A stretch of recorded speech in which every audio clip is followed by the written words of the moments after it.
أعوذ بالله من الشيطان الرجيم. بسم الله الرحمن الرحيم.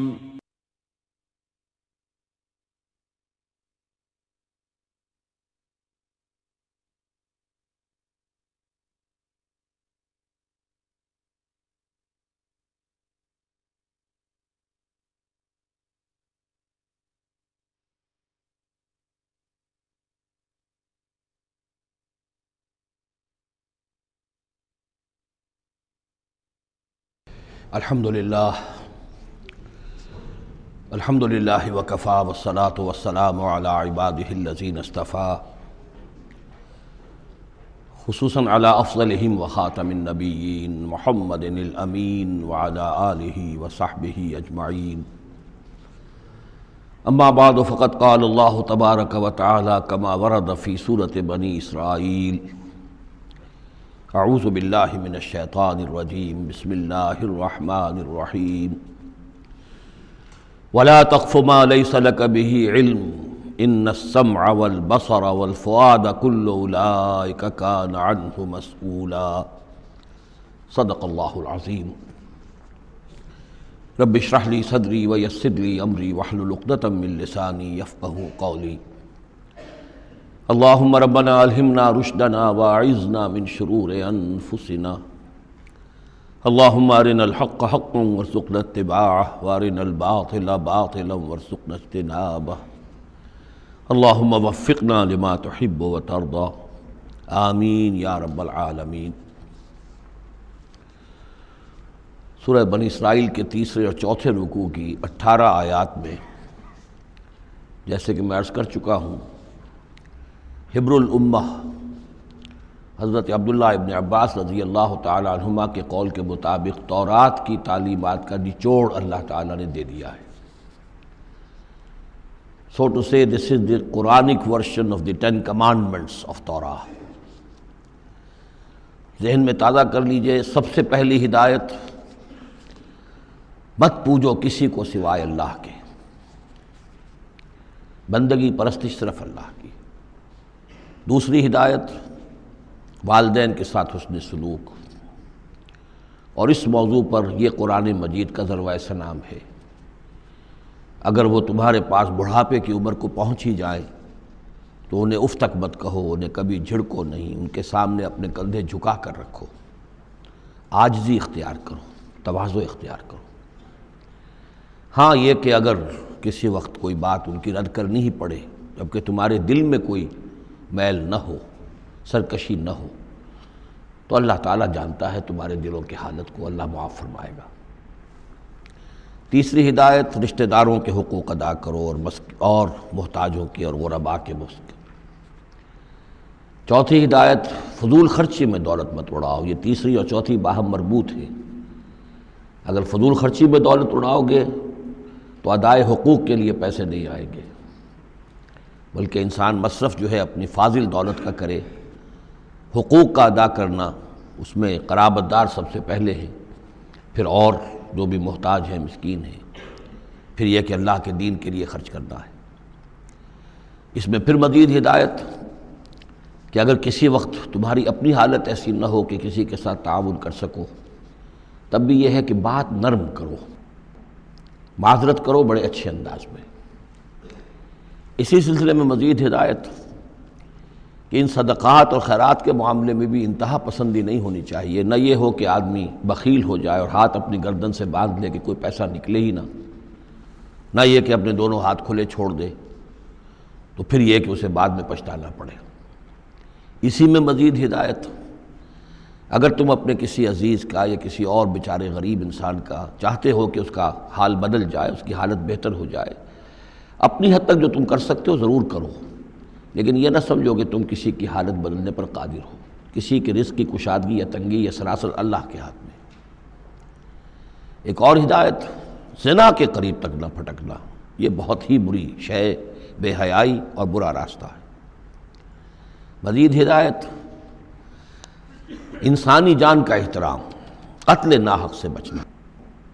اور جو شخص ناحق قتل کر دیا جائے اس کے ورثاء کو ہم ایک اختیار دیتے ہیں، ان کے ہاتھ میں اختیار ہوتا ہے کہ قاتل کو معاف کریں یا قاتل سے جان کے بدلہ جان جو ہے اس کی لیں۔ مزید ہدایت، یتیموں کے مال کے قریب نہ پھٹکنا، لیکن بہت عمدہ طریقے سے ان کی حفاظت کرو، امانت سمجھو اس کو، یہاں تک کہ وہ اپنی بلوغت کو پہنچ جائیں، پھر یہ ہے کہ تم ان کے مال ان کے حوالے کر ہی دو گے۔ عہد کی پابندی کرو، جہاں معاہدہ ہو جائے، وعدہ ہو، اس کو پورا کرو، اور جب ناپ کا دینے لگو تو ناپو بھی پورا، اور تول کر دو تو سیدھی ترازو سے تولو۔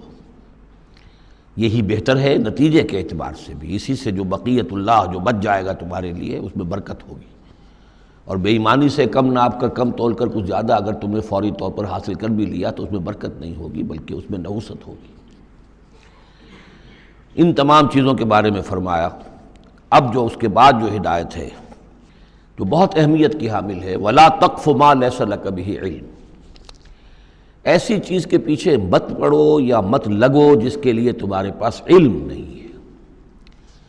یعنی انسان کا بحیثیت اشرف المخلوقات اس کا طرز عمل جو ہے وہ علم پر مبنی ہونا چاہیے، توہمات پر نہیں، خام خواہ کے توہمات جن کے لیے کوئی بنیاد نہیں، کوئی دلیل نہیں، ان توہمات کے اوپر انسان اپنی روش کو استوار کرے، یہ اس کے شایع نشان نہیں ہے۔ البتہ اب علم جو ہے وہ دو طرح کے ہیں، یہ ہم سورہ بقرہ کے 4 رکوع میں دیکھ آئے ہیں۔ ایک ہے ہیومن نالج، ایکوائرڈ نالج، انسان جو علم حاصل کرتا ہے، اور ایک ہے ریویلڈ نالج جو اسے دیا جاتا ہے، وہ وحی کے ذریعے سے آتا ہے، الہام کے ذریعے سے آتا ہے۔ وہ ریویلڈ نالج جو ہے اس کے ریسیپینٹ جو ہے وہ ہیومن سول ہے، اسپرٹ ہے، یہ نہیں ہے، یہ سینسز نہیں ہے، یہ دماغ نہیں ہے۔ وہی چاہے جلی ہو چاہے خفی ہو، الہام ہو، کشف ہو، رؤیا صادقہ ہو، کوئی بھی شے ہو، اس کا تعلق اس حیوانی وجود سے نہیں ہے، اس کا در حقیقت اس روحانی وجود سے ہے جس کا مسکن قلب ہے۔ اب ظاہر بات ہے کہ اس میں بھی جو وہی خفی عام لوگوں کو ہو جاتی ہے، الہام ہو جاتا ہے، کچھ اور ہو جاتا ہے، وہ بھی کوئی دلیل نہیں ہے۔ اس شخص کے لیے تو دلیل ہے وہ، اگر وہ شریعت کے خلاف نہ ہو، لیکن کسی اور کے لیے دلیل نہیں ہے۔ جو ریویل نالج ہے اس میں صرف وحی جلی جو انبیاء کے پاس آئی ہے وہ دلیل ہے، وہ دلیل قاطع ہے، وہ برہان قاطع ہے۔ ان کے پاس جو وحی جلی آئی وہ بھی، اور جو وحی خفی آئی وہ بھی۔ وحی نبوت جو ہے وہ علم ہے، العلم۔ ایک علم تو یہ ہے، اور دوسرا علم وہ ہے جو انسان حاصل کرتا ہے خود۔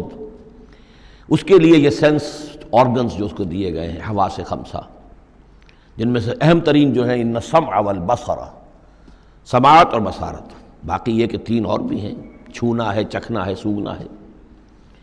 ان سے جو سینس ڈیٹا ملتا ہے پھر وہ یہاں فیڈ ہوتا ہے دماغ میں، برین میں، اور یہ ایک کمپیوٹر ہے جو اسے پروسیس کرتا ہے، اس سے کچھ نتیجے نکالتا ہے۔ یہ آیت در حقیقت اس سے بحث کر رہی ہے۔ انسانی علم کے لیے اللہ تعالیٰ نے جو انسان کو ایپریٹس دیا ہے، جو آرگنز دیے ہیں، وہ ہے ان السمع والبصر والفؤاد کل اولئک کان عنہ مسئولا۔ وہ سماعت ہے، بصارت ہے اور عقل ہے۔ یہ فؤاد کا ترجمہ میں نے عرض کیا تھا، عام طور پر دل کیا گیا ہے، حالانکہ کوئی اس کے لیے جو لغوی کوئی بنیاد موجود نہیں ہے کہ کون سا لفظ ہے، کون سا اس کا مادہ ہے۔ اس کا مادہ وہی ہے جس سے لفظ فائدہ نکلا ہے، اور آپ نے دیکھا ہوگا پرانے زمانے کتابوں میں کچھ لکھا پھر فے لکھ دیتے ہیں، فے فائدہ، یعنی اس بات سے یہ نتیجہ نکلتا ہے، پھر فے یہ نتیجہ نکلتا ہے، تو فائدہ نتیجہ ہے۔ اسی طرح فعید کہتے ہیں عربی زبان میں اس شے کو، جیسے سبزی ہے بہت سی، آپ نے اس کو ابال لیا اور بھون دیا تو اس میں پانی وانی نکل جاتا ہے، بجھ کر رہ جاتی ہے، تھوڑی سی ہو جاتی ہے، بھجیا ہم کہتے ہیں اس کے، بھجیا بن گئی ہے۔ گوشت کا بھی یہ ہے کہ جب آپ اس کو سینکتے ہیں پانی وغیرہ نکل جاتا ہے، مختصر ہو جاتا ہے تو اس کا خلاصہ نکلتا ہے۔ تو سینس ڈیٹا سے جو خلاصہ نکالتا ہے پھر یہ برین کمپیوٹر، یہ ہے در حقیقت فؤاد۔ اس سے فائدہ حاصل کرنا، اس سے نتیجہ نکالا، اس سے انفر کرنا، اور اس سے انفر کر کے پھر جو بھی پاسٹ میموری موجود ہے، سٹورڈ ہے اس کے اندر، اس کے ساتھ اس کو پھر وہ کمپیئر کرتا ہے، پھر کوئی نیا نتیجہ نکلتا ہے تو اب سٹور کر لیتا ہے کہ ایک بات اور مجھے معلوم ہو گئی۔ اور یہ اس طریقے سے رفتہ رفتہ انسانی علم بڑھتے بڑھتے کہاں تک پہنچ گیا ہے عقلیں دنگ ہیں، کہاں تک پہنچ گیا؟ آج کسی ایک انسان کے لیے ممکن ہی نہیں رہا ہے کہ وہ پورا جو معلومات کا دائرہ اس وقت ہے تمام سائنسز کے اندر ان کا احاطہ کر سکے، ناممکن۔ کسی فزسسٹ کے لیے یہ ممکن نہیں ہے کہ صرف فزکس کے دائرے کی تمام معلومات کو وہ اپنے ذہن میں جمع کر سکے۔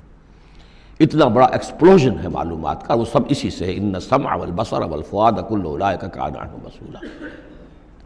ان چیزوں کی مسئولیت ہے، اللہ نے یہ چیزیں تمہیں دی ہیں، اب ان کو تو بند کر کے رکھ چھوڑو، توہمات کے اوپر اپنا بنیاد رکھ لو۔ زلزلہ کیسے آتا ہے؟ ایک گائے ہے، گائے کے 2 سینگوں پر یا بیل کے 2 سینگوں پر زمین کھڑی ہے، وہ ایک سینگ کے اوپر وہ ٹکا لیتا ہے، پھر جب ذرا وہ تھک جاتا ہے تو وہ بدلتا ہے، تو دوسرے سینگ کے اوپر زمین کو لاتا ہے تو زلزلہ آ جاتا ہے۔ اس کے لیے کوئی دلیل یا تو ہونی چاہیے کتاب اللہ اور سنت رسول سے، وہ دلیل ہے، اور یا پھر دلیل ہوگی اس ذریعہ علم سے، جو ہیومن نالج ہے، اس سے جو علم حاصل ہو رہا ہے وہ قطعی ہے، وہ یقینی ہے، وہ ویریفائیبل ہے، وہ ایکسپیریمنٹیشن سے حاصل ہو رہا ہے، آبزرویشن سے حاصل ہو رہا ہے، پھر جو نتائج آپ نکالتے ہیں انہیں ویریفائی کر سکتے ہیں۔ تو یہ ہے اصل میں وہ آیت کہ جو انتہائی اہم ہے۔ قرآن مجید نے نوع انسانی کو اس راستے پر ڈالا ہے کہ توہمات کے تمام ذخیرہ کو رد کر کے اور علم پر اپنے موقف کو قائم کرو۔ اس کو کہا گیا ہے، اس کو جان لیجئے کہ اصل میں اس سے پہلے جو فلسفہ تھا، ارسطو کا فلسفہ، اس کا ڈنکا بج رہا تھا پوری دنیا میں، عالم اسلام میں بھی بہت عرصے تک ارسطو کا یہ ڈنکا بجتا رہا ہے، اب جا کر کہیں بمشکل ان چیزوں کی گرفت ڈھیلی پڑی ہے۔ وہ ہے استخراجی منطق۔ معلومات کا دائرہ بہت کم تھا، جو بھی معلومات تھی اس میں سے وہ نکالتے جا رہے ہیں، نتیجے نکال رہے ہیں، اسی میں سے وہ بال کے کھال اتار کر استخراجی ڈیڈکٹیو لاجک۔ قرآن نے آ کر انڈکشن، منطقی استقرائی کا دور شروع کیا۔ کھول آنکھ، زمیں دیکھ، فلک دیکھ، فضا دیکھ، آبزرو کرو۔ افلا ينظرون الى الابل كيف خلقت والى السماء كيف رفعت والى الجبال كيف نصبت والى الارض كيف سطحت۔ دیکھو زمین کو، آسمان کو دیکھو، یہ تمام فینومینا آف نیچر اللہ کی نشانیاں، آیات ہیں۔ یہ تقدس عطا کیا ان کو، یہ اللہ کی آیات ہیں، اللہ کی نشانیاں ہیں۔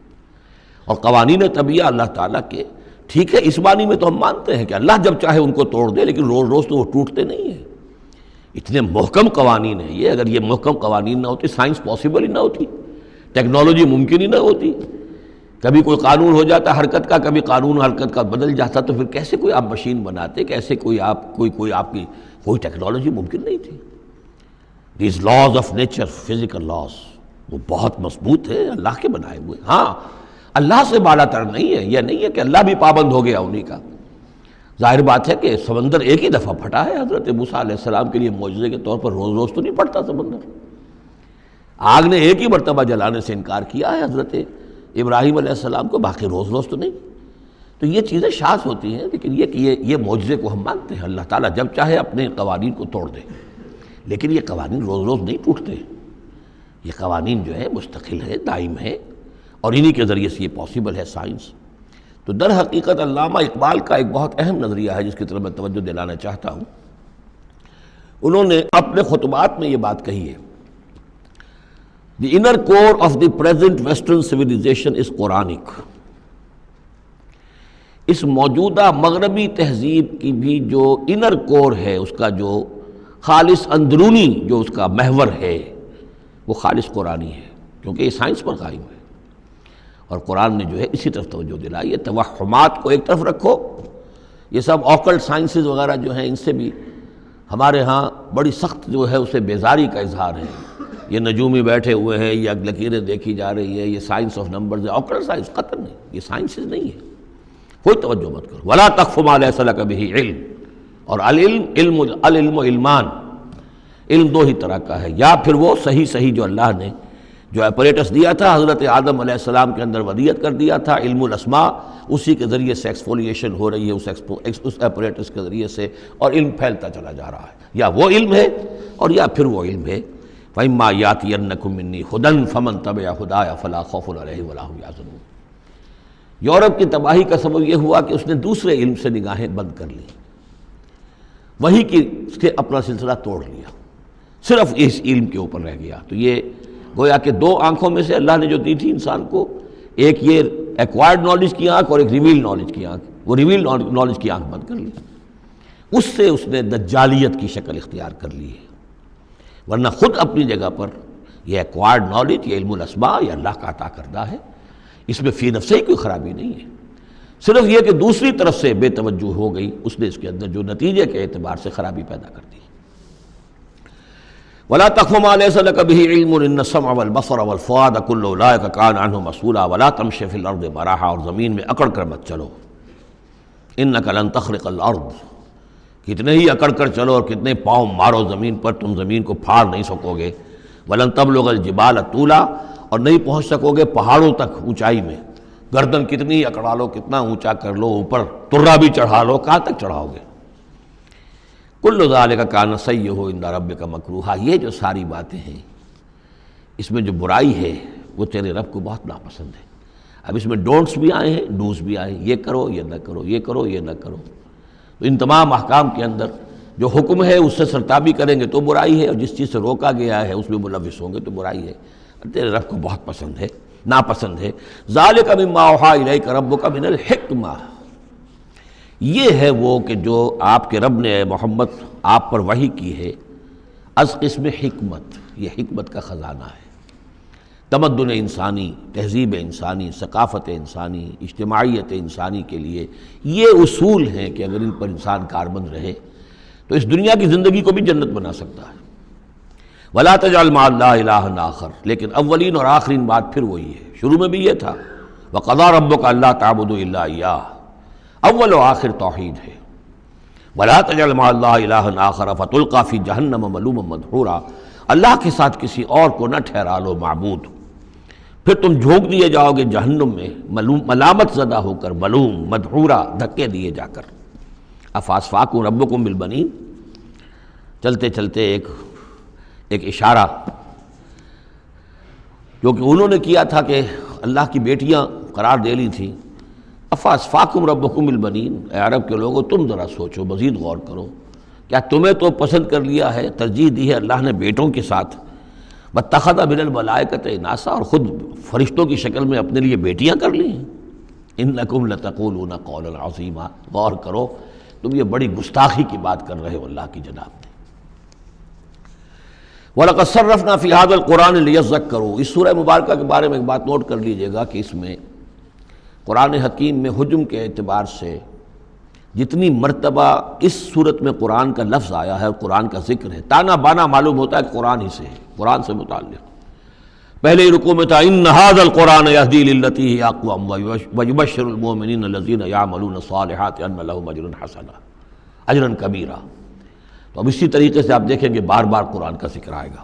وَلَقَدْ صَرَّفْنَا فِي هَذَا الْقُرْآنِ لِيَذَّكَّرُوا، ہم نے تو اس قرآن کے اندر اپنی آیات کو تصریف، گردش کے اندر رکھا ہے، مختلف اسلوبوں سے بیان کیا ہے تاکہ یہ سوچیں، غور کریں، سبق حاصل کریں۔ وَمَا يَزِيدُهُمْ إِلَّا نُفُورًا، ان بدبختوں کی بدبختی یہ ہے کہ اس میں ان کے اندر اضافہ ہو رہا ہے، نفرت کے اندر بھاگ ہی رہے ہیں، دور ہی ہو رہے ہیں۔ قُلْ لَوْ كَانَ مَعَهُ آلِهَةٌ كَمَا يَقُولُونَ، اے نبی ان سے کہیے کہ اگر اللہ کے ساتھ اور بھی آلہہ ہوتے جیسے کہ یہ کہہ رہے ہیں، اِذًا لَابْتَغَوْا إِلَىٰ ذِي الْعَرْشِ سَبِيلًا، تو وہ بھی تو ذی العرش کی طرف کوئی راستہ تلاش کرتے، یعنی یہ کہ اگر کوئی اور آلہہ ہوتے تو کیا ان کے دل میں یہ تمنا نہ ہوتی کہ سب سے بڑا الہ میں کیوں نہ بنوں؟ راجے مہاراجے چھوٹے ہوتے ہیں، بڑا مہاراجا چھوٹے راجے، چھوٹے راجوں کے اندر پھر وہ امنگ پیدا ہوتی ہے کہ نہیں ہوتی کہ کیوں نہ میں ہی مہاراجا بنوں؟ ایک شہنشاہ ہے، اس کے تحت بہت سے لوگ ہیں، نواب ہیں، گورنر ہیں، تو کیا تم دیکھتے نہیں بسا اوقات گورنر جو ہے وہ سرکشی کرتا ہے اور وہ چاہتا ہے کہ خود وہ بادشاہ بنے، اس کے بھی تو دو ہاتھ دو پاؤں ہیں، کیا ہے اس کے پاس؟ تو وہ چاہتے ہیں کہ کوئی نہ کوئی صورت اختیار کریں کہ وہ بغاوت کریں، اور اس دنیا کے اندر پھر امن اور سکون اور چین، اس کائنات کے اندر نظم کیسے قائم رہتا؟ سبحانہ و تعالی، بہت پاک ہے وہ، بہت بلند و برتر ہے، اما یقولون، ان باتوں سے جو یہ کہہ رہے ہیں، علواً کبیرا، اور اس کی بلندی بہت بلند ہے۔ تسبح له السماوات السبع والارض، اس کی تسبیح میں لگے ہوئے ہیں ساتوں آسمان اور زمین، ومن فیہن، اور جو بھی ان میں ہے۔ یہ تسبیح قولی بھی ہو سکتی ہے، اس لیے کہ اس میں آگے آ جائے گا وَلَٰكِن لَا تَفْقَهُونَ تَسْبِيحَهُمْ، تم اس کی تسبیح کو نہیں جان سکتے، سمجھ نہیں سکتے۔ ہر شے کو اللہ نے زبان دے رکھی ہے، جیسے حامد سجدہ میں ہم پڑھیں گے انطقنا اللہ الذی انطق کل شیء، ہر شے کی کوئی زبان ہے اور وہ اپنی زبان سے اللہ کی تسبیح کر رہی ہے۔ لیکن ایک چیز ہماری سمجھ میں بھی آتی ہے کہ ہر شے اپنے وجود سے گویا کہ اعلان کر رہی ہے کہ میرا صانع، میرا مالک، میرا خالق وہ ہر عیب سے پاک ہے۔ وہ اپنے وجود سے، جیسے تصویر جو ہے وہ مصور کے کمال فن پر گواہی دیتی ہے، میرا بنانے والا بڑا کامل فنکار ہے۔ تصویر گویا کہ اپنے مصور کی عظمت کا اظہار کر رہی ہے، تو اس کائنات کی ہر شے گویا کہ زبان حال سے اللہ کی تسبیح کر رہی ہے۔ وَإِن مِّن شَيْءٍ لَّا يُسَبِّحُ بِحَمْدِهِ، کوئی شے نہیں ہے مگر یہ کوئی تسبیح کرتی ہے اللہ کے حمد کے ساتھ، وَلَٰكِن لَّا تَفْقَهُونَ تَسْبِيحَهُمْ، لیکن تم اس کی تسبیح کو سمجھ نہیں سکتے۔ انہ کان حلیما غفورا، یقینا اللہ حلیم ہے، تحمل والا ہے، فوراً نہیں پکڑتا، غفور ہے، بخشنے والا ہے۔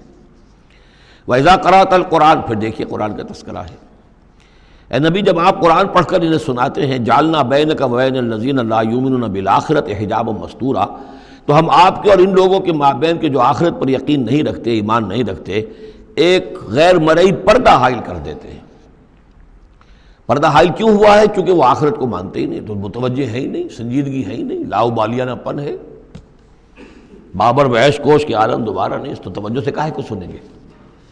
لیکن اس کو اللہ تعالیٰ اپنی طرف تعبیر کر رہے ہیں، اس قانون فطرت کے مطابق چونکہ ہے، ہم ڈال دیتے ہیں ان کے اور آپ کے مابین ایک غیر مرئی پردہ۔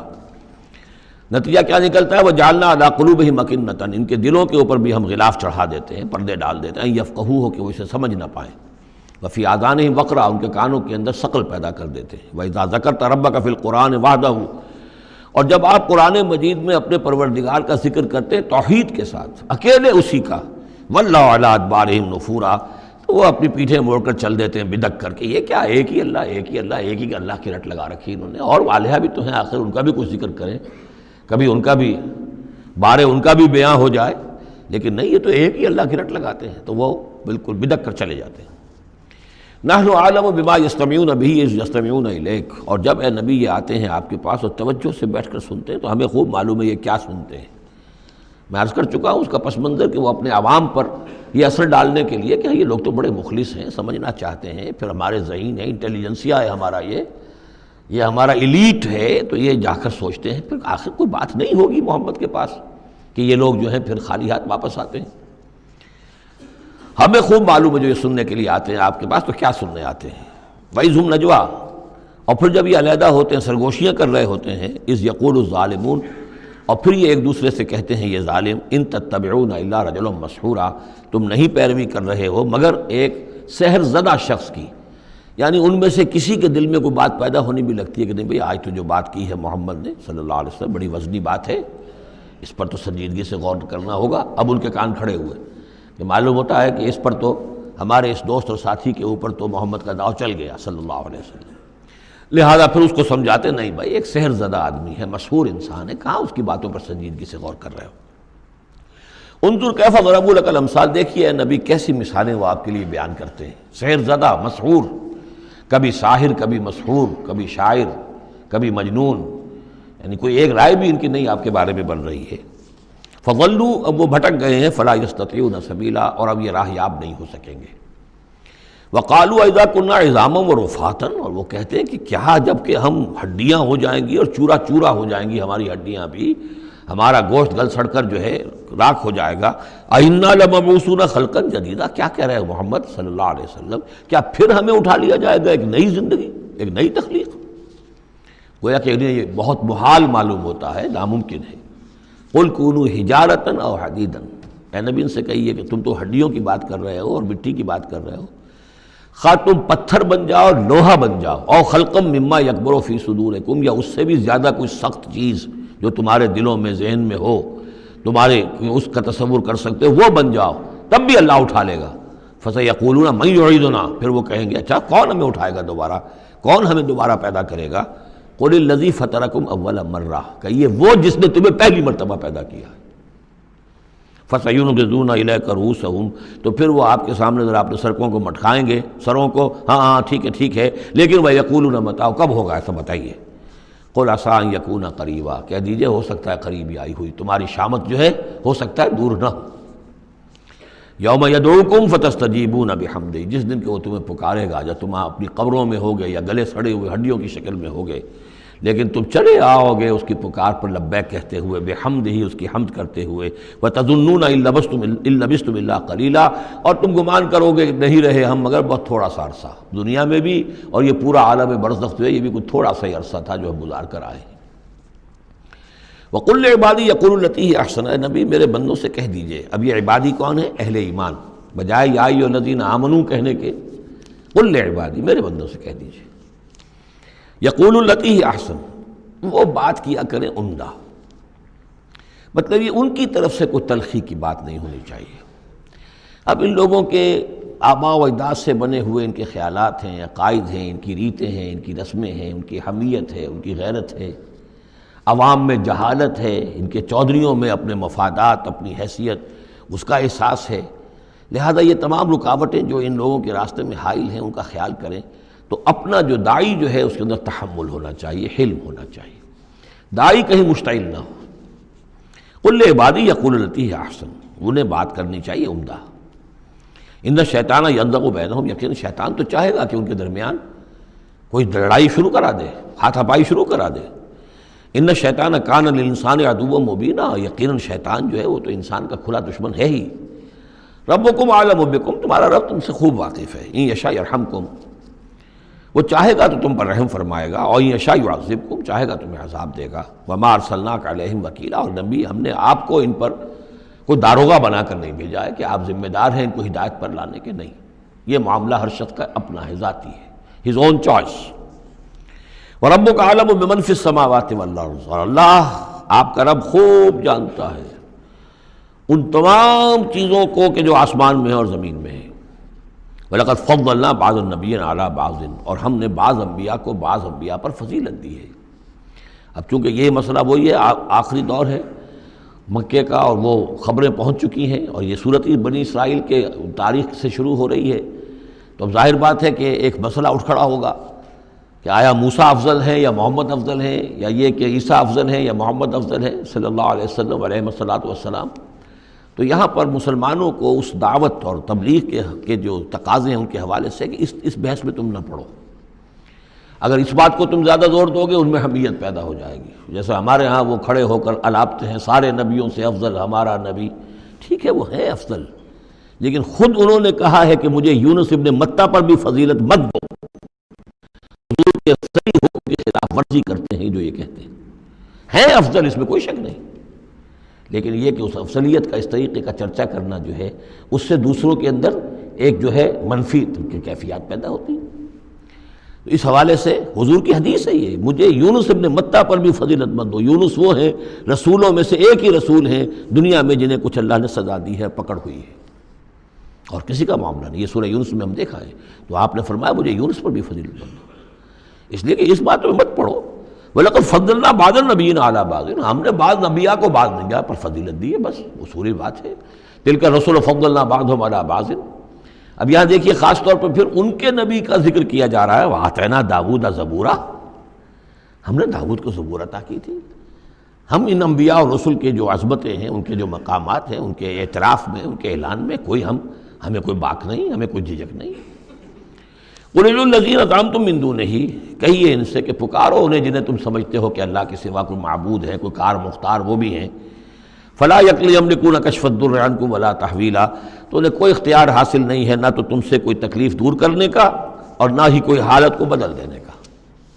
اولئک الذین یدعون، وہ ہستیاں جنہیں یہ پکار رہے ہیں، پکارنے والوں میں دیکھیے کہ پکارنے میں ایک تو ایسے بھی تھے خیالی ہستیاں جن کا کوئی وجود ہی نہیں، من گھڑت، لیکن پکارے جانے والے انبیاء، اولیاء اللہ یا فرشتے یہ بھی تو ہو سکتے ہیں نا، لیکن اس عالم امر میں، اس عالم غیب میں ان کا حال کیا ہے جنہیں یہ پکار رہے ہیں؟ ہم کئی دفعہ دیکھا ہے انہیں پتہ بھی نہیں کہ یہ ہمیں پکار رہے ہیں، قیامت کے دن وہ تو انکار کریں گے، ہمیں کوئی معلوم نہیں تھا کہ تم نے ہمارے ساتھ یہ گستاخیاں کی ہیں اور ہمیں شرمندگی کا سامان بن گئے ہو، کہ اللہ تعالیٰ کے سامنے ہماری شرمندگی ہے کہ اللہ تعالیٰ کے ہاں پیش ہو رہے ہیں کہ ہمیں مد مقابل بنایا گیا اللہ کا۔ لہذا اولئک الذین یدعون یبتغون الی ربہم الوسیلۃ، اس عالم غیب میں وہ تو خود اللہ کے، اپنے رب کے تقرب کے متلاشی ہیں۔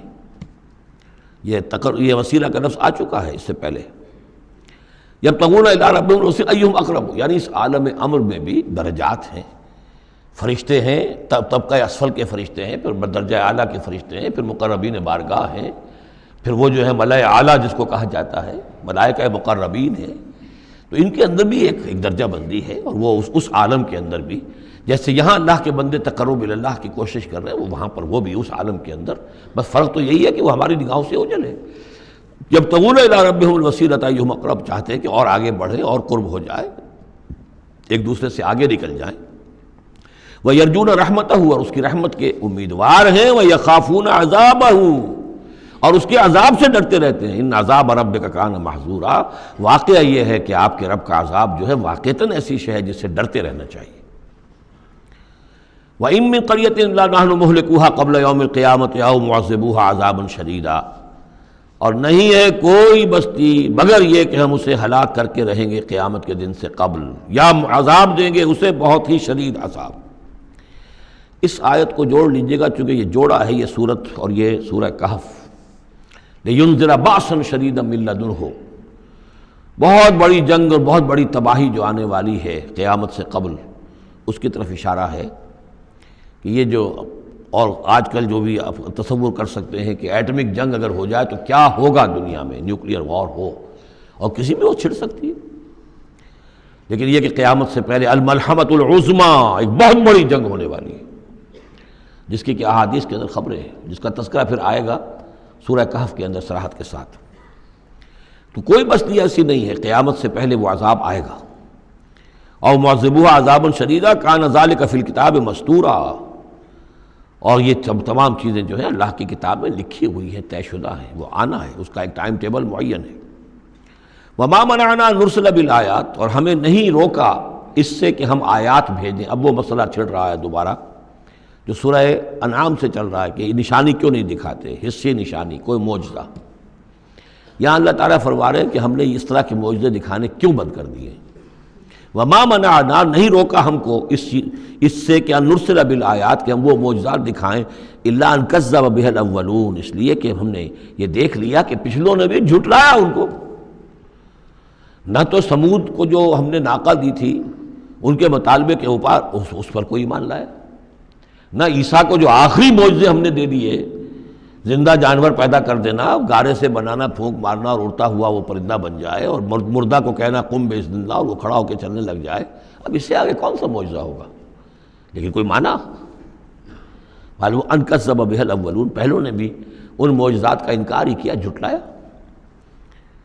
وآتینا ثمود الناقۃ مبصرۃ، ہم نے سمود کو، قوم سمود کو، ان کی آنکھیں کھولنے کے لیے ہم نے اونٹنی والی نشانی دکھا دی. فظلموا بها، انہوں نے اس پر بھی ظلم کیا.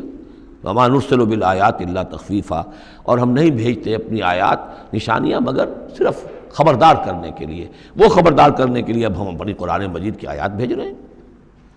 وَإِذْ قُلْنَا لَكَ إِنَّ رَبَّكَ أَحَاطَ بِالنَّاسِ، اور جب ہم یہ کہتے ہیں کہ آپ کے رب نے تو لوگوں کا احاطہ کیا ہوا ہے، تب بھی یہ کہتے ہیں اس کا کیا مطلب ہے؟ کہاں ہے اللہ؟ کہاں ہمارا احاطہ ہوا ہے؟ اب ظاہر بات ہے کہ یہ مسئلہ ہے جو سمجھیے فلسفے کے مشکل ترین مسائل میں سے ہے. حقیقت و ماہیت وجود. ایک اللہ کا وجود ہے، ہر جگہ ہے، ہر آن ہے، لیکن یہ کہ یہاں دنیا میں ہے کہ نہیں ہے، یہ دنیا ہے یا اللہ ہے، کیا ہے؟ اب یہ سمجھ میں آنے والی بات نہیں ہے. اسی لیے کچھ لوگوں نے اس کو ہماوست، سب کا یہ کائنات جو ہے خدا ہی ہے، خدا ہی نے یہ روپ دھار لیا ہے. جیسے انسانوں کا روپ دھار لیتا ہے، وہ اوتار کی شکل میں آ جاتا ہے، ایسے خدا نے اس کائنات کی شکل اختیار کر لی ہے. اس کو پینتھیزم کہتے ہیں انگریزی میں، ہماوست، سب خدا ہی ہے. یہ بہت بڑا کفر ہے، شرک ہے. تو کیسے سمجھیں؟ بہت سی چیزیں ہیں جو انسان کی سمجھ سے بالا تر ہیں. اللہ ہے کیسے ہے؟ کیا دنیا میں اللہ نہیں ہے تو اللہ کی ذات محدود ہو گئی؟ پوری یہ کائنات، اس میں اللہ کا وجود ہی نہیں ہے تو اس کا مطلب یہ کہ اللہ تو پھر علیحدہ کہیں ایک محدود سی شخصیت ہو گئی جو کسی جگہ پر ہے. لیکن اللہ تو ایبسلیوٹ ایگزسٹنس ہے اس کی، کسی حدود اور قیود اور زمان و مکان اور سمت ان سے تو باورا ہے. وراء الورا ثم وراء الورا. وَمَا جَعَلْنَا الرُّؤْيَا الَّتِي أَرَيْنَاكَ إِلَّا فِتْنَةً لِلنَّاسِ. اسی طریقے سے اب یہ مسائل گنوائے جا رہے ہیں کہ جو لوگوں کے لیے بڑے، ان کا چونکہ ان کی طرف سے ان کا رد عمل جو ہے وہ صحیح نہیں ہوتا، لہذا اللہ تعالیٰ نے معجزے دکھانے بند کر دیے ہیں، اور حضور کے بارے میں طے کر لیا کہ وہ معجزہ نہیں دکھائیں گے جس طرح کا معجزہ یہ مانگ رہے ہیں. اسی طرح ہم نے جو آپ کو مشاہدہ کرایا جس شب معراج کا، وما جعلنا الرؤیا التي، رؤیا یہاں خواب کے معنی میں نہیں ہے، جیسے رؤیت بصری ہے، ہم دیکھ رہے ہیں، یہ بھی تو رؤیت ہی ہے، تو حضور کو باقاعدہ مشاہدہ کرایا، التي اریناک، جو آپ کو دکھایا ہم نے، الا فتنۃ للناس، وہ بھی لوگوں کے لیے فتنہ بن گیا۔ لوگوں نے کہا کہ یہ تو معلوم ہوتا ہے کہ اب بالکل ہی ان کا دماغ چل گیا ہے، معاذ اللہ ثم معاذ اللہ۔ بہت خوش ہوئے تھے مشرکین مکہ، بہت خوش ہوئے، چلو جی چلیے اب ہماری مشکل حل ہو گئی، اب تو ہم تمام مسلمانوں کو باور کروا لیں گے کہ آج تک تم نہیں مانتے تھے، واقعتاً محمد کا دماغ چل گیا ہے صلی اللہ علیہ وسلم۔ وہ کہہ رہے ہیں میں راتوں رات بیت المقدس بھی ہو کے آ گیا ہوں اور میں آسمانوں کی سیر کر کے آ گیا ہوں۔ اب یہ بات ناقابل قیاس، کیسے انسان سمجھے، گمان نہیں کر سکتا۔ آج تو پھر بھی آپ سوچ سکتے ہیں کہ آج تو آپ کے پاس وہ ذرائع ہیں کہ چاند پر بھی آپ پہنچ گئے ہیں، لیکن یہ کہ آج سے آپ 1400 برس پہلے کے انسان کے بارے میں سوچئے، اسے بیت المقدس جانے کے اندر بھی جو ہے 15 دن لگتے تھے، تو کیسے وہ گیا اور گئے بھی اور آ بھی گئے رات ہی رات کے اندر۔ بڑے خوش ہو کر آئے حضرت ابو بکر کے پاس، ابو بکر سنا تمہارے ساتھی کیا کہہ رہے ہیں؟ کہ کیا کہہ رہے ہیں؟ وہ کہہ رہے ہیں میں رات کو بیت المقدس ہو کر آ گیا ہوں۔ ایک دفعہ ایک لمحہ توقف کیا، کیا واقعی کہہ رہے ہیں؟ ہاں ہاں کہہ رہے ہیں، چلو ہم تمہیں ملوا دیتے ہیں، ان سے کہلوا دیتے ہیں، چلو صحیح، اگر وہ کہہ رہے ہیں تو ٹھیک کہہ رہے ہیں، بس ختم۔ اس دن سے صدیق کا لقب، وہ کہہ رہے ہیں تو ٹھیک کہہ رہے ہیں۔ اور فرمایا جب میں یہ مانتا ہوں کہ آسمان سے روز ان کے پاس فرشتہ آتا ہے، تو اگر وہ آسمان ہوا ہے تو کون سی بڑی بات ہو گئی؟ اگر اللہ کا فرشتہ آسمان سے روز آتا ہے ان کے پاس، تو وہ آسمان تک ہو کے آ گئے تو کون سی بڑی بات ہوئی؟ وہ اگر کہہ رہے ہیں تو سچ کہہ رہے ہیں۔ مستند ہے ان کا فرمایا ہوا، وما جعلنا الرؤيا التي اريناك الا فتنة للناس، یہ بھی لوگوں کے لیے فتنہ بن گیا۔ وشجرة الملعونة فی القرآن، اسی طرح ایک مثال ہے قرآن مجید میں زقوم کے درخت کا ذکر آتا ہے کہ وہ درخت جو ہے وہ عین جہنم کے اس کے تہ کے اندر اس کی جڑ ہوگی، وہاں سے وہ درخت کیسا ہوگا؟ آگ کے اندر درخت، ہاؤ از اٹ پاسبل؟ اب یہ زقوم کا یہ بھی ان کے لیے ایک فتنہ بن گیا۔ اب یہ چیزیں نہیں جانتے کہ اس عالم کا کہ جو فزیکل لاز ہے وہ اور ہوں گے، مختلف ہوں گے، اس آگ کی نوعیت اور ہے، وہ آگ یہ نہیں ہے، وہ آگ جو ہے اس کی حیثیت ہی کچھ اور ہے۔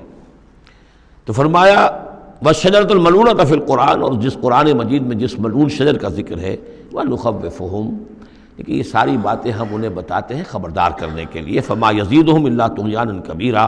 اب یہ ان کی بدبختی ہے کہ ان تمام چیزوں سے ان کے اندر سرکشی ہی کے اندر اضافہ ہو رہا ہے، بڑھتے چلے جا رہے ہیں سرکشی میں۔ وَإِذْ قُلْنَا لِلْمَلَائِكَةِ اسْجُدُوا لِآدَمَ فَسَجَدُوا إِلَّا إِبْلِيسَ، اور یاد کرو جب کہ ہم نے کہا تھا فرشتوں سے کہ سجدہ کرو آدم کو، تو ان سب نے سجدہ کیا مگر ابلیس نے نہیں کیا۔ قَالَ أَسْجُدُ لِمَنْ خَلَقْتَ طِينًا، یہ چوتھی مرتبہ اب یہ آدم و ابلیس کا قصہ آ رہا ہے قرآن میں۔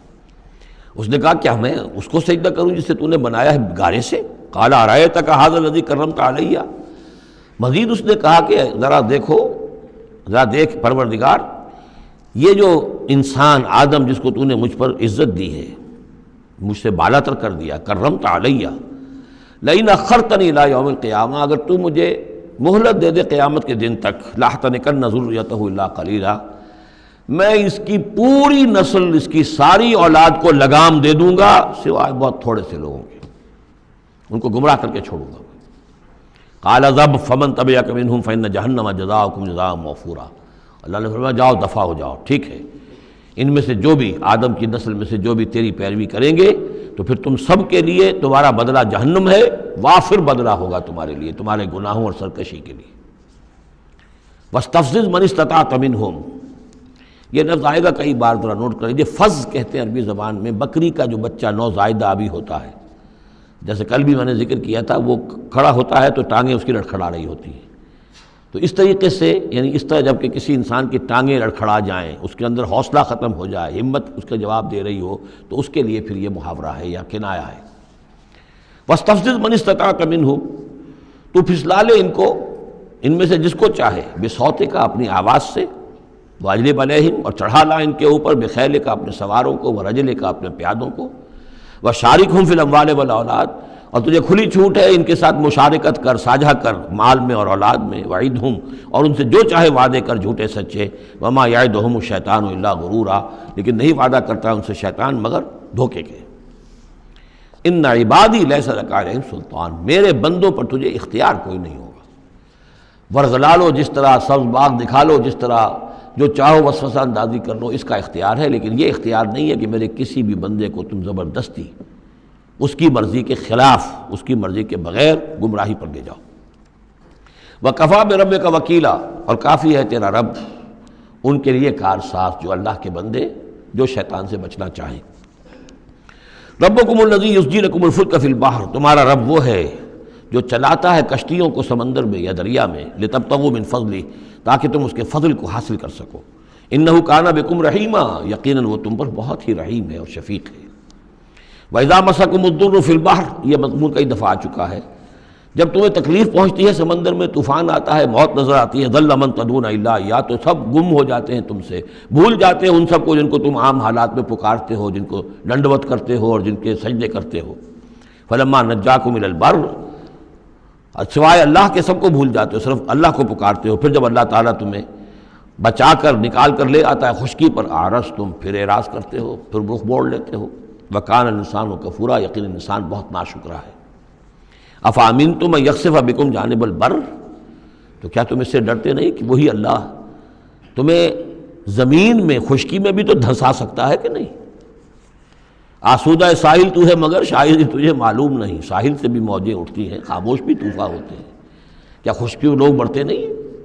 وہاں جب تھے تو چیخ رہے تھے، چلا رہے تھے، اللہ کو پکار رہے تھے، خشکی پر آتے ہی، اور اب تم بھول گئے اللہ کو، تو کیا اللہ یہاں تمہیں دھنسا نہیں سکتا زمین میں؟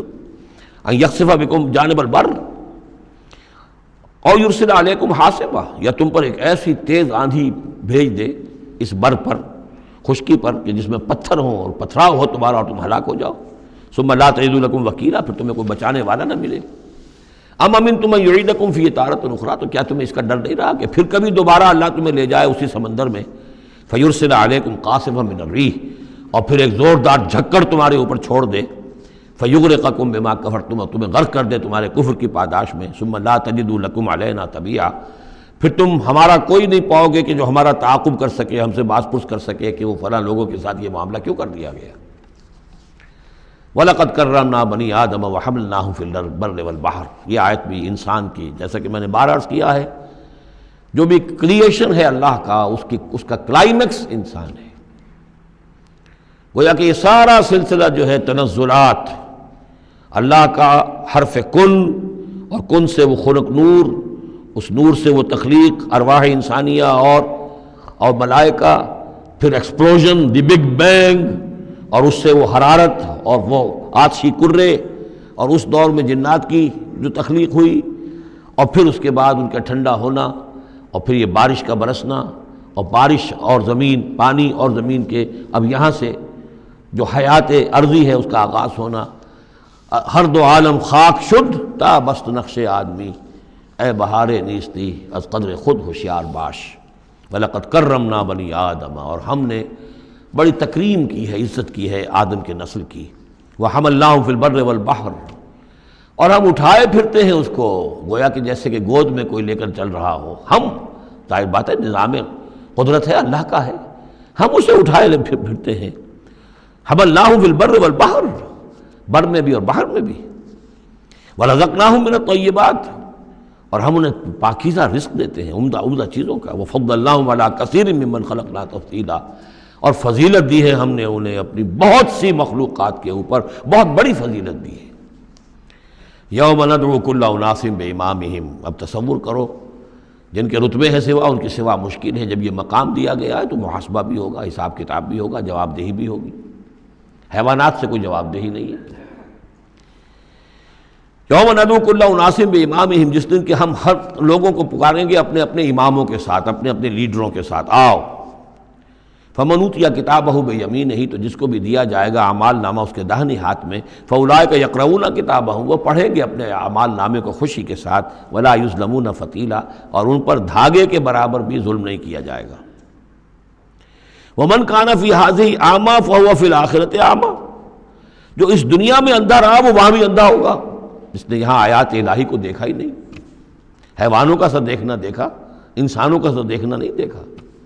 دیدن دیگر آموز، سنیدن دیگر آموز کی نوبت نہیں آئی۔ جو یہاں اندھے رہے تو آخرت میں بھی اندھے ہوں گے، بلکہ اس سے بھی زیادہ اضل سبیلا، بھٹکے ہوئے ہوں گے۔ وَإِن كَادُوا، یہ بہت اہم مضمون آیا ہے جو اس سے پہلے سورہ یونس میں آیا تھا، اب یہاں آیا ہے۔ وَإِن كَادُوا لَيَفْتِنُونَكَ عَنِ الَّذِي أَوْحَيْنَا إِلَيْكَ لِتَفْتَرِيَ عَلَيْنَا غَيْرَهُ، اور اے نبی یہ لوگ تو تلے ہوئے ہیں اس بات پر کہ آپ کو بچلا دیں، فتنے میں ڈال دیں اس چیز کے بارے میں جو ہم نے آپ کی طرف وحی کی ہے، تاکہ آپ کوئی اور شے گھڑ کر ہماری طرف، اس قرآن کے سوا کوئی شے گھڑ کر ہماری طرف منسوب کر دیں۔ سورہ یونس میں آیا تھا کہ انہوں نے کہا ایت بقرآن غیر ھذا او بدلہ، اے نبی اے محمد یہ قرآن بہت ریجڈ ہے، ان کمپرومائزنگ ہے، اس کو تو ہم قبول نہیں کر سکتے، ناٹ ایکسیپٹیبل۔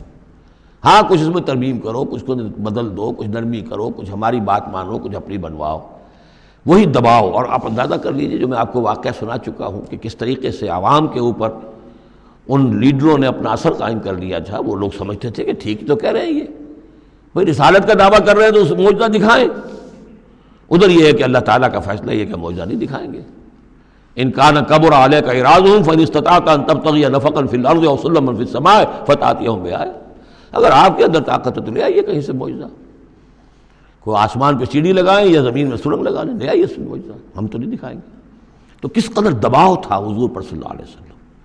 اس دباؤ میں اس کا بھی اضافہ ہے کہ کہتے اچھا ٹھیک ہے محمد ہم بات مان لیں گے، آپ کی ذرا یہ اس کے اندر ترمیم کیجیے، ایت بقرآن غیر ھذا او بدلہ۔ وہی بات یہاں ہے، وَإِن كَادُوا لَيَفْتِنُونَكَ عَنِ الَّذِي أَوْحَيْنَا إِلَيْكَ لِتَفْتَرِيَ عَلَيْنَا غَيْرَهُ، یہ تلے ہوئے ہیں کہ آپ کو بچلا دیں گے اس چیز سے اور منحرف کر دیں گے کہ جو ہم نے آپ کی طرف وحی کی ہے، تاکہ کچھ اور چیز گھڑ کر آپ ہماری طرف منسوب کر دیں۔ وَإِذًا لَاتَّخَذُوكَ خَلِيلًا، اور پھر یہ آپ کو اپنا دوست بنا لیں گے۔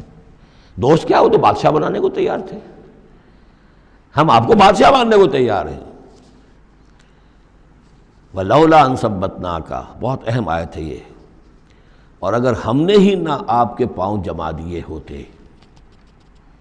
دیکھیے محمد الرسول اللہ کی بات ہو رہی ہے، آسان نہیں ہے، دباؤ، اس پورے پریشرز جو چاروں طرف سے پڑ رہے تھے۔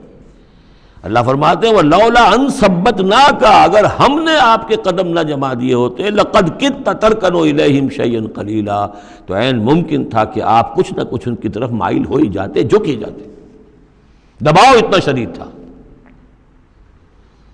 لولا ان ثبتناک، بالکل ویسے ہی ہے جیسے کہ حضرت یوسف کے بارے میں فرمایا وَلَقَدْ هَمَّتْ بِهِ وَهَمَّ بِهَا لَوْلَا أَن رَأَىٰ بُرْهَانَ رَبِّهِ، اس عزیز کی بیوی نے تو قصد کیا ہی تھا، یوسف بھی کرتا، اگر اللہ کی ایک برہان نہ دیکھ لیتا، اس کا امکان موجود تھا کہ بربنائے تب بشری، وہی معاملہ یہاں۔ وَلَوْلَا أَن ثَبَّتْنَاكَ، اگر ہم نے آپ کے پاؤں نہ جما دیے ہوتے، آپ کے دل کو جما نہ دیا ہوتا، آپ کو ثبات عطا نہ کر دیا ہوتا، لَقَدْ كِدتَّ، آپ تو قریب ہو گئے تھے، تَرْكَنُ إِلَيْهِمْ کہ کچھ شَيْئًا قَلِيلًا ان کی طرف جھک جائے۔ اِذًا لَأَذَقْنَاكَ ضِعْفَ الْحَيَاةِ وَضِعْفَ الْمَمَاتِ، اگر ایسا ہو جاتا تو ہم آپ کو دگنی سزا دیتے دنیا کی اور دگنی سزا دیتے آخرت کی۔ الرب رب وإن تنزل والعبد عبد وإن ترقى ثم لا تجد لك علينا نصيرا، پھر نہ پاتے آپ اپنے لیے ہمارے مقابلے میں کوئی مددگار، آپ کو چھڑانے والا کوئی نہ ہوتا۔ میں ترجمہ وہی کر رہا ہوں کہ جو قرآن کے الفاظ ہیں، لیکن مفہوم سمجھ لیجئے، یہ سختی اصل میں حضور کی طرف نہیں ہے، بظاہر خطاب حضور کی طرف ہے، عتاب جو ہے خطاب حضور کی طرف عتاب ہو رہا ہے ان پر جو دباؤ ڈال رہے ہیں کہ بدبختو، ہمارے نبی کے لیے یہ بالکل ممکن نہیں ہے، یہ ہرگز نہیں کریں گے۔ وَإِن كَادُوا لَيَسْتَفِزُّونَكَ مِنَ الْأَرْضِ لِيُخْرِجُوكَ مِنْهَا، اور یہ تلے ہوئے ہیں اس بات پر کہ آپ کے قدم اکھاڑ دیں اس سرزمین سے، مکے سے، تاکہ یہاں سے نکال باہر کریں آپ کو، لِيُخْرِجُوكَ مِنْهَا، یہ گویا کہ بالکل آخری وقت ہے اب مکی دور کا کہ جس میں کہ وہ کشاکش انتہا کو پہنچ چکی تھی۔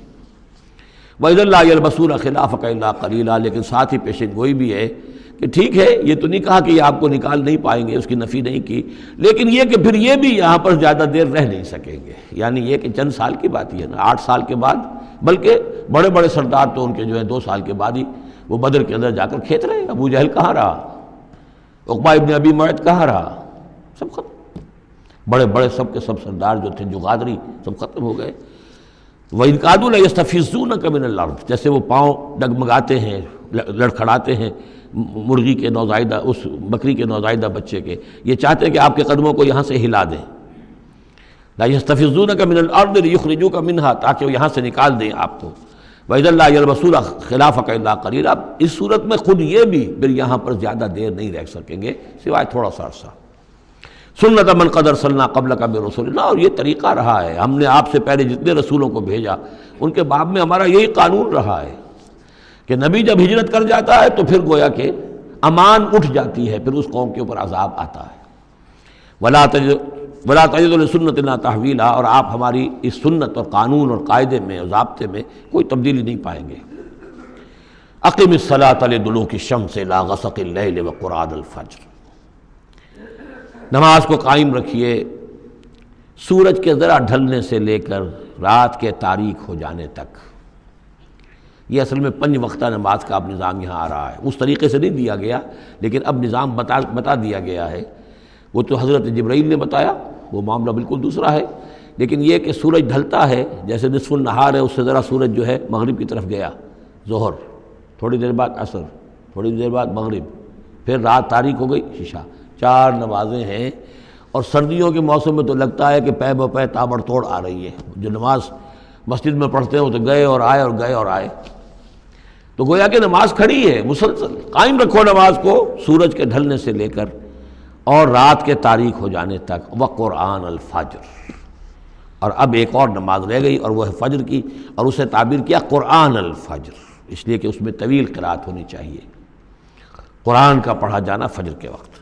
ان قرآن الفجر کان مشہودا، اس لیے کہ یہ فجر کے وقت قرآن کا پڑھا جانا جو ہے یہ مشہود ہے، یعنی اس میں ایک تو یہ کہ حضور قلب ہوتا ہے انسان کا، سو کر اٹھا ہے آدمی، تر و تازہ ہے، حواس جو ہیں تازہ ہیں، کوئی تکدر نہیں ہے، کوئی تکان نہیں ہے، تو ایک تو حضور قلب ہے، اور ایک یہ ہے کہ فرشتے بھی عصر اور فجر کے وقت جو ہے ان کی شفٹیں چینج ہوتی ہیں۔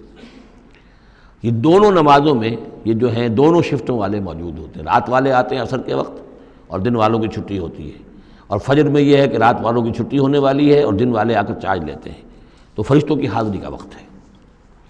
وَمِنَ اللَّيْلِ فَتَہَجَّدْ بِهِ، اور نماز کے ایک حصے میں سے آپ جاگیے اس قرآن کے ساتھ، بہی کو یہاں نوٹ کیجئے، جیسے سورہ انعام میں میں نے بار بار نوٹ کرایا تھا، انذر بہی ذکر بہی، تبشیر ہو اس قرآن کے ذریعے سے، تذکیر اس قرآن کے ذریعے سے، انذار اس قرآن کے ذریعے سے۔ تو تہجد جو ہے جاگنا قرآن کے ساتھ جاگنا ہے۔ اب ہمارے ہاں چونکہ قرآن لوگوں کو یاد نہیں ہوتا تو جو پڑھتے بھی ہیں تہجد وہ تو 8 رکعتیں جیسے تیسے جو قل هو اللہ کے ساتھ پڑھ کر پھر بیٹھ کر کوئی مراقبہ کر لیا، کوئی اور ذکر کر لیا، وہ اصل تہجد وہ نہیں، اصل تہجد یہ ہے طویل قرات رات کو کھڑے ہو کر کی جائے۔ نافلۃ لک، یہ اضافی شے ہے اے نبی آپ کے لیے۔ عسیٰ ان یبعثک ربک مقام محمودا، امید ہے کہ آپ کا رب آپ کو مقام محمود پر فائز کرے گا۔ یہ مقام محمود کو بہت بلند مقام ہے میدان حشر میں اور پھر جنت میں، جس کی حقیقت کو ہم اس وقت نہیں جان سکتے۔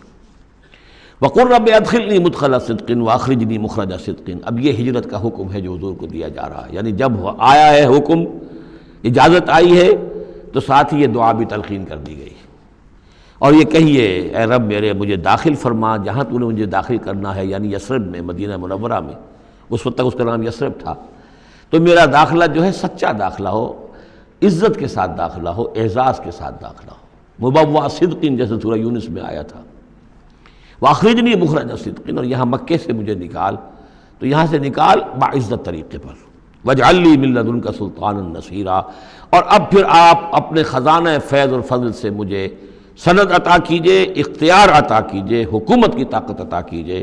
یعنی اب جو نیا دور آ رہا تھا، جو آپ جا رہے تھے مدینہ منورہ، تو اصل میں گویا کہ آپ کا استقبال تو وہاں ایسے ہونے والا تھا جیسے بادشاہ کا استقبال ہوتا، جاتے ہی وہاں آپ کو وہ حیثیت حاصل ہو گئی کہ اوس اور خزرج کے دونوں قبیلے جو ہیں انہوں نے گویا کہ آپ کو اپنا حاکم تسلیم کر لیا ایک معنی میں، اور یہودیوں کے تینوں قبیلوں سے آپ نے جو ہے جا کر معاہدے کر لیے، تو آپ تو فوری طور پر بے تاج بادشاہ ہو گئے۔ اسی کی دعا تلقین کی جا رہی ہے، اللہ تعالیٰ نے جو چیز دینی تھی ایک دعا کی شکل میں گویا کہ محمد رسول اللہ صلی اللہ علیہ وسلم کو تلقین فرما دیا۔ وَقُلْ رَبِّ أَدْخِلْنِي مُدْخَلَ صِدْقٍ وَأَخْرِجْنِي مُخْرَجَ صِدْقٍ وَاجْعَلْ لِي مِن لَّدُنْكَ سُلْطَانًا نَصِيرًا۔ وَقُلْ جَاءَ الْحَقُّ وَزَهَقَ الْبَاطِلُ، اور کہہ دیجئے حق آ گیا باطل گیا۔ اگرچہ حق کے آنے میں باطل کے جانے میں ابھی بظاہر تو چند سال ہیں، ابھی 8 سال کے بعد مکہ فتح ہوگا، لیکن یہ کہ عالم امر میں تو فیصلہ ہو چکا اللہ تعالیٰ کے ہاں، تو اس کے لیے جو بھی ہے ٹائم ٹیبل معین ہے۔ قل جاء الحق وزهق الباطل ان الباطل کان زہوقا، یقیناً باطل جو ہے وہ تو ہے ہی بھاگ جانے والی شے، اس کے لیے کوئی صبر اور ثبات ہے ہی نہیں۔ وَنُنَزِّلُ مِنَ الْقُرْآنِ مَا هُوَ شِفَاءٌ وَرَحْمَةٌ لِّلْمُؤْمِنِينَ، اور ہم اس قرآن میں سے دیکھیے کتنی مرتبہ قرآن کا ذکر آ رہا ہے، سب سے زیادہ کثرت کے ساتھ قرآن مجید میں اگر اوسط لگائیں گے تو اس ایوریج کے ساتھ قرآن کا ذکر خود قرآن کی کسی صورت میں اتنا موجود نہیں ہے جتنا کہ سورہ بنی اسرائیل میں ہے۔ اور ہم اس قرآن میں وہ چیز نازل فرما رہے ہیں ما هو شفاء ورحمۃ للمؤمنین، جو شفا ہے اور رحمت ہے اہل ایمان کے حق میں۔ سورہ یونس کی 2 آیتیں پھر ذہن میں لے آئیے، یا ایھا الناس قد جاءتکم موعظۃ من ربکم وشفاء لما فی الصدور وہدی ورحمۃ للمؤمنین۔ وہی بات یہاں ہے، یہ شفا ہے، سینے کے روگ، کفر، شرک، تکبر، حسد، حب مال، حب جاہ، حب اولاد، حب دنیا، یہ تمام محبتیں جو ہیں ان کی جڑ کاٹ دینے والی شے۔ ننزل من القرآن ما هو شفاء ورحمۃ للمؤمنین ولا یزید الظالمین الا خسارا، لیکن یہ ظالموں کو نہیں اضافہ کرتا ظالموں کے لیے مگر خسارے کا۔ یضل بہ کثیرا ویہدی بہ کثیرا۔ وَإِذَا أَنْعَمْنَا عَلَى الْإِنسَانِ أَعْرَضَ وَنَأَىٰ بِجَانِبِهِ، اور جب ہم انسان کے اوپر اپنی نعمتوں کی بارش کرتے ہیں تو اب وہ اکڑنے لگتا ہے، اعراض کر جاتا ہے، ہمیں بھول جاتا ہے اور ایک طرف کو کرنی کترا جاتا ہے۔ وَإِذَا مَسَّهُ الشَّرُّ كَانَ يَئُوسًا، جب کوئی تکلیف آ پڑتی ہے تو مایوس ہو کر رہ جاتا ہے، ہمت ٹوٹ جاتی ہے۔ قُلْ كُلٌّ يَعْمَلُ عَلَىٰ شَاكِلَتِهِ، اے نبی کہہ دیجئے ہر شخص اپنے شاکلہ کے مطابق عمل کر رہا ہے۔ یہ شاکلہ کیا ہے؟ اس سے پہلے میں شاید بیان کر چکا ہوں، لا یکلف اللہ نفسا الا وسعہا کے ذیل میں، کہ اللہ تعالیٰ نے ہر انسان کی ایک شخصیت کے کچھ حدود ہیں جو معین کی ہوئی ہیں، ان حدود سے وہ تجاوز نہیں کر سکتا، اس کا سارا امتحان انہی حدود کے اندر ہے۔ جو جینز مجھے ملے ہیں، جو جینز آپ کو ملے ہیں، ظاہر بات ہے میرا چوائس نہیں ہے، they are given for me, آپ کے لیے بھی گیون ہے۔ ان میں کیا صلاحیتیں ہیں، کون سی چیز زیادہ ہے کون سی کم ہے، اللہ جانتا۔ پھر یہ کہ جس ماحول میں مجھے پیدا کیا، جس میں آپ کو پیدا کیا، جو حالات میرے تھے جو آپ کے تھے وہ بھی اللہ تعالیٰ کی طرف سے دیے ہوئے تھے۔ ان دونوں چیزوں سے جو شے وجود میں آتی ہے وہ شاکلہ ہے، وہ پیٹرن ہے۔ جیسے کہ آپ کو کوئی دھات جس سے کوئی شے ڈھال کر بنانی ہے تو پہلے اس کا سانچہ بناتے ہیں، اس سانچے میں پھر اس دھات کو اس کو میلٹ کر کے جب اس کو پگھلا کر ڈالتے ہیں تو اسی کی شکل اختیار کر لیتی ہے۔ تو یہ پیٹرن ہے۔ اب اس کے اندر آدمی نیکی کے لیے، بدی کے لیے، جو بھی کرتا ہے، بھلائی کے لیے، اچھائی، اس پیٹرن کے اندر اندر کرے گا، اس سے آگے نہیں جا سکتا، جس کو آپ انگریزی میں کہتے ہیں one can not out grow his skin. کتنا ہی آپ پھیل جائیں، موٹے ہو جائیں، وہ کھال اور پھیل جائے گی، کھال سے باہر تو نہیں نکل سکیں گے، کتنے ہی آپ فرما ہو جائیں۔ تو یہ شاکلہ ہے، اس شاکلہ کے اندر اندر آپ کو کام کرنا ہے۔ اللہ جانتا ہے کہ اس نے شاکلہ کون سا دیا تھا آپ کو، اس کے حساب سے، اس کی مناسبت سے حساب لے گا آپ سے۔ لا یکلف اللہ نفسا الا وسعہا، فربکم اعلم بمن هو اہدی سبیلا۔ اسی کو حضور نے بیان فرمایا کہ الناس کالمعادن، معدنیات کی طرح ہے کہ سونے کی اور ہے اور چاندی کی اور ہے۔ تو تیرا رب خوب جانتا ہے کہ کون ہے وہ کہ جو زیادہ ہدایت پر ہے، راستے پر، راستے کے اعتبار سے۔ وَيَسْأَلُونَكَ عَنِ الرُّوحِ، یہ ان 3 سوالوں میں سے ایک تھا کہ جو پوچھے گئے تھے حضور سے امتحاناً۔ جیسے پہلے ایک سوال کیا گیا تھا کہ یہ بنی اسرائیل مصر کیسے پہنچ گئے، کیا ماجرا تھا ان کے پہنچنے کا، ایسے ہی یہ 3 سوال ایک مرتبہ انہوں نے پوچھوائے تھے یہودیوں نے، یہود کے علماء نے۔ یہ محمد نبوت کا دعویٰ کر رہے ہیں تو آپ لوگ پوچھئے ان سے ذرا، پہلی بات تو یہ پوچھئے کہ روح کی کیا حقیقت ہے، دوسرے یہ ذوالقرنین کون تھے، ان کے کیا حالات تھے، تیسرے اصحاب کہف کون تھے۔ تو اصحاب کہف اور ذوالقرنین کے سوالوں کا جواب سورہ کہف میں ہے جو اگلی سورت ہے۔ روح کے بارے میں یہاں مختصر جواب دیا جا رہا ہے۔ یسألونک عن الروح، یہ آپ سے روح کے بارے میں پوچھ رہے، قل الروح من امر ربی وما اوتیت من العلم الا قلیلا، یہ تیرے رب، آپ کے رب کے امر میں سے ہے، یہ عالم امر کی شے ہے، اور نہیں دیا گیا تمہیں علم میں سے مگر تھوڑا سا۔ عالم امر کا علم تم حاصل نہیں کر سکتے، تمہارے لیے سارا علم جو ہے وہ عالم خلق کا علم ہے۔ تمہاری یہ ساری جو ان السمع والبصر والفؤاد، اس کی رسائی جو ہے وہ عالم خلق تک ہوگی، اس سے آگے نہیں۔